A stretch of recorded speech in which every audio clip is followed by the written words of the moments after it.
صدق اللہ العظیم۔ معزز و محتشم سامعین و حاضرین،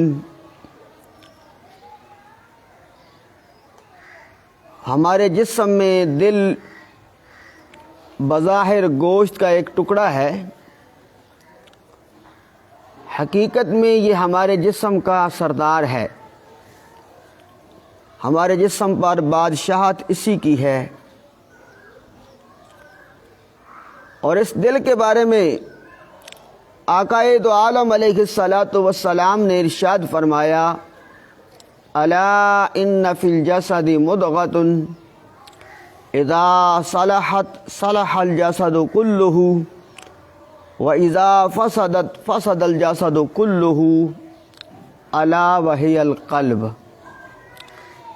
فرمایا جان لو، تمہارے جسم میں گوشت کا ایک لوتھڑا ہے، اگر اس کی اصلاح ہو جائے پورے جسم کی اصلاح ہو جاتی ہے، اور اگر یہ بگڑ جائے پورا جسم بگڑ جاتا ہے۔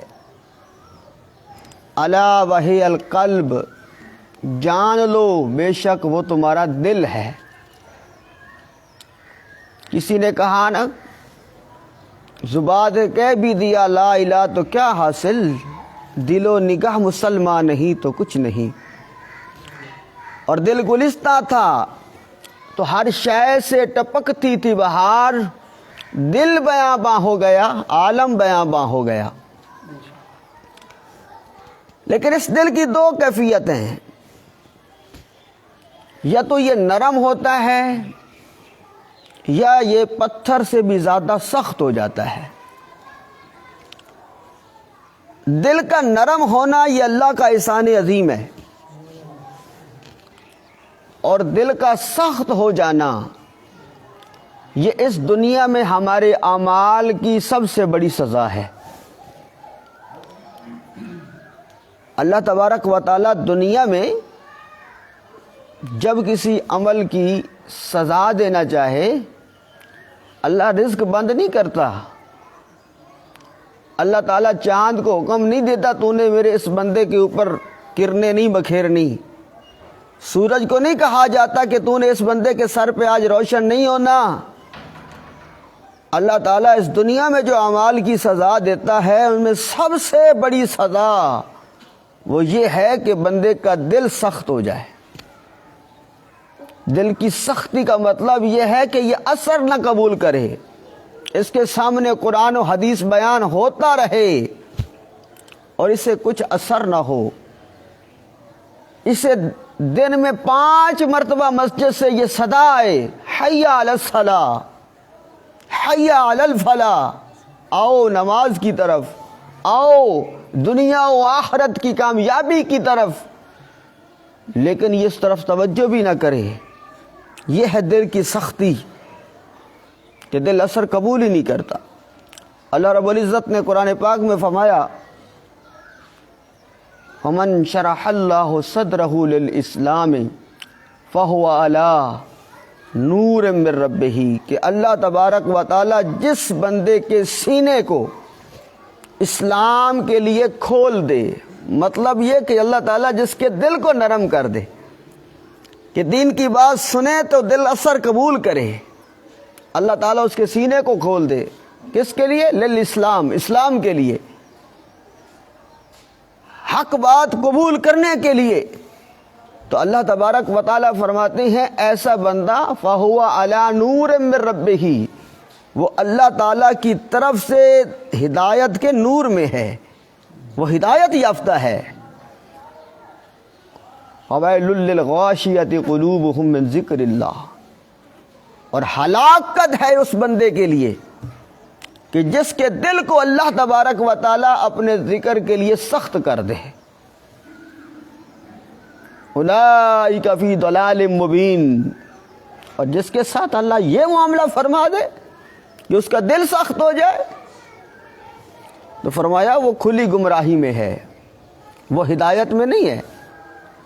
تو دل کی نرمی اور دل کی سختی یہ دو کیفیات ہیں اس دل کی جو بظاہر گوشت کا ایک ٹکڑا ہمیں نظر آتا ہے، لیکن ہمارے جسم کی اصلاح کا دار و مدار اس پر ہے، جسم کے بگاڑ کا دار و مدار بھی اسی پر ہے۔ اگر یہ نرم ہو تو یہ نور ہدایت کا سبب ہے، اور اگر یہ سخت ہو جائے تو یہ گمراہی ہے، یہ ضلالت ہے۔ رمضان المبارک کے الوداعی ایام ہیں، ممکن ہے یہ چند گھنٹوں کا مہمان ہو، اور ممکن ہے اللہ کرم فرما دے ہمیں ایک دن اور مل جائے۔ تو ایسے موقع پر دل کی نرمی کیسے حاصل کی جائے؟ اس سوچ کو، اس نظریے کو ذہن میں بٹھا لیا جائے۔ رمضان رخصت ہو رہا ہے، نہ جانے یہ میری زندگی کا آخری رمضان ہو، نہ جانے اگلے سال یہ رحمتیں، یہ برکتیں یہ مجھے حاصل ہوں گی یا نہ ہوں گی۔ اس بات کو لے کے بیٹھ جائے، اور پھر کیا کریں؟ اپنے اعمال کا جائزہ لیں۔ اللہ نے مجھے یہ رمضان دیا، اللہ نے مجھ پر کرم کیا، یہ پورا مہینہ میرے اوپر سایہ فگن رہا، یہ اپنی رحمتیں، اپنی برکتیں لٹاتا رہا، میں نے کیا کیا؟ اپنے اعمال کا جائزہ لیں۔ خود احتسابی یہ اللہ کو بہت پسند ہے، جو بندہ خود اپنا محاسبہ کرے، خود اپنی پکڑ کرے، خود اپنے کردار کا، اپنے اعمال کا جائزہ لے، تو ایسا انسان بڑا خوش نصیب انسان ہے۔ اور خود احتسابی کا جائزہ لینے کی اہمیت اس مثال سے سمجھیے، کوئی تاجر ہو، کاروباری ہو، اگر وہ اپنے کاروبار کا حساب بھی نہ کرتا ہو، اسے پتہ ہی نہ ہو کون سا سودا ہے جس میں مجھے نفع ہوا ہے، کون سا سودا ہے جس میں مجھے نقصان ہوا ہے، تو ظاہر بات ہے ایسے بندے کا کاروبار ترقی نہیں کر سکتا، اس کا کاروبار تباہی اور بربادی کی طرف جاتا ہے۔ بالکل اسی طرح جس بندے کو پتہ ہی نہ ہو میرا کردار کیسا ہے، رمضان المبارک میں میرا عمل کیسے رہا، میں نے رحمتیں برکتیں حاصل کرنے کی کوشش کی ہے یا نہیں کی، تو ایسا بندہ بھی یقیناً کامیاب نہیں ہو سکتا۔ اللہ رب العزت نے قرآن پاک میں اہل ایمان کی 3 قسمیں بیان فرمائی ہیں۔ فرمایا ثم اورثنا الکتاب الذین اصطفینا من عبادنا فمنهم ظالم لنفسه ومنهم مقتصد ومنهم سابق الخیرات باذن اللہ۔ فرمایا وہ لوگ جو میرے چنیدہ بندے ہیں، جن کو میں نے کتاب دی۔ اہل ایمان ذرا غور کر، اللہ کے ہاں تیری اہمیت کتنی ہے، اللہ کو اس سے پیار کتنا ہے، اللہ کو اپنے محبوب کی امت محبوب کتنی ہے۔ اللہ فرما رہا ہے تم عام ہو؟ نہیں، تم عام نہیں ہو۔ استفینا، تم میرے چنیدہ بندے ہو، تم میرا انتخاب ہو۔ اگر میں نہ چاہتا تو میرے محبوب کے غلام نہیں بن سکتے تھے، اگر میں نہ چاہتا تو اتنا بڑا انعام یہ تمہیں عطا نہ کرتا۔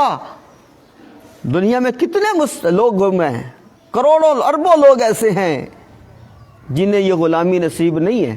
کوئی عیسائی ہے، کوئی یہودی ہے، ہندو ہے، سکھ ہے، اربوں میں ہیں، لیکن تم میرے چنیدہ بندے۔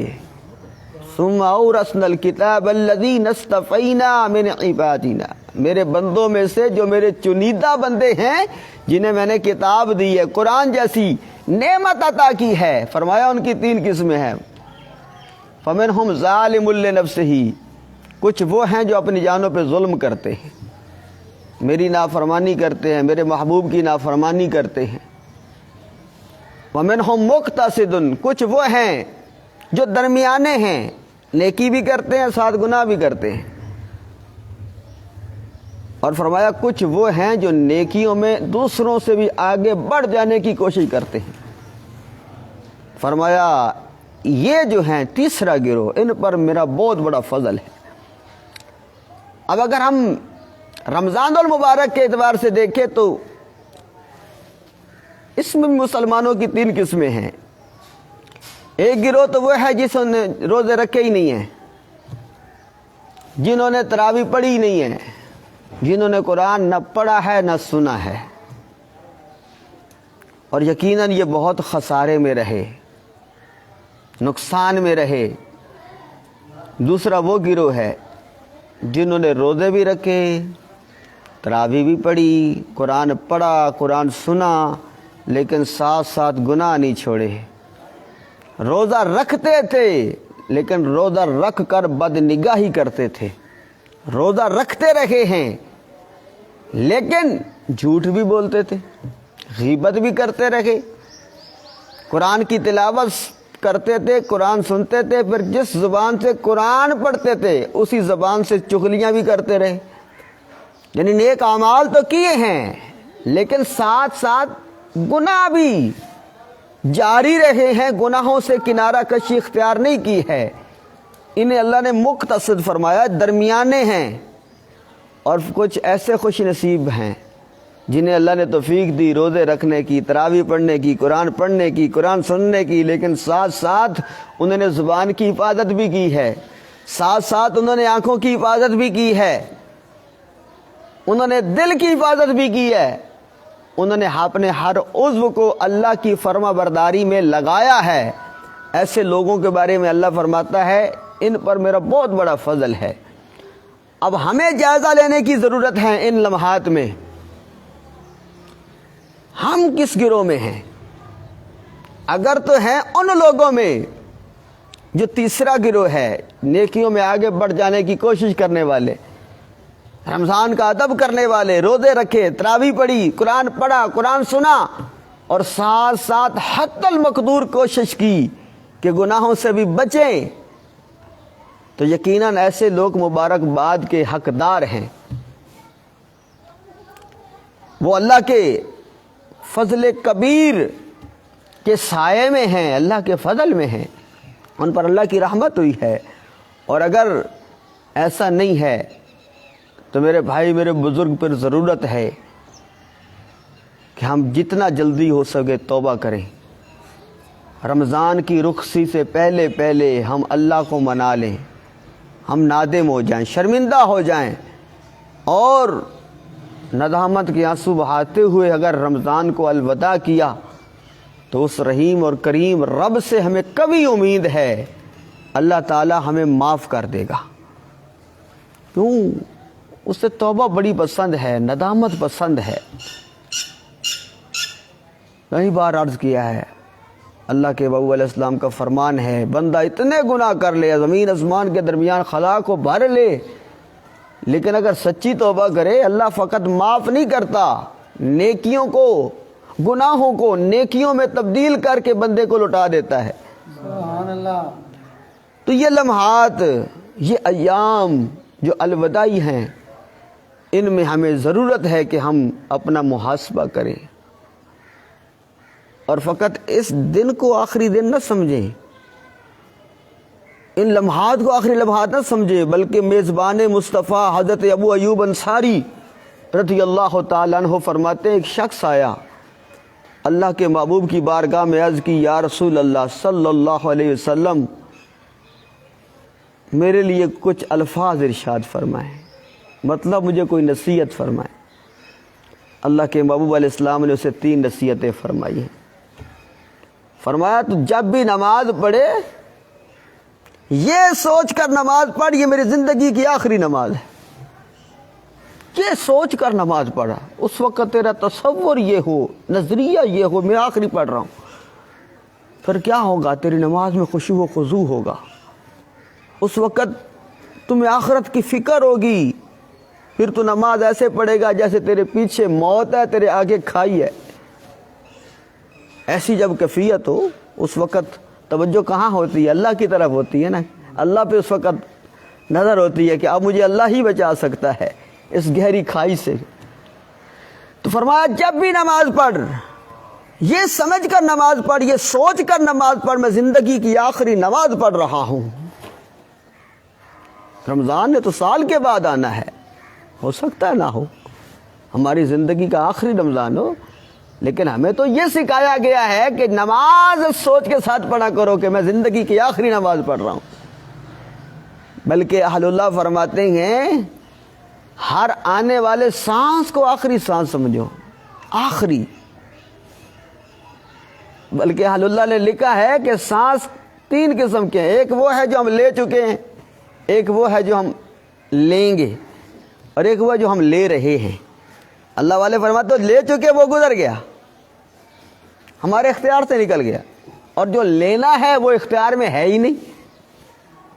ہم اپنے اختیار سے تو سانس نہیں لے سکتے نا، اللہ قب الحاکمین نہ چاہے تو ہم اگلا جملہ بھی نہ بول سکیں، اگلی سانس نہ لے سکیں، وہ ہمارے اختیار میں نہیں ہے۔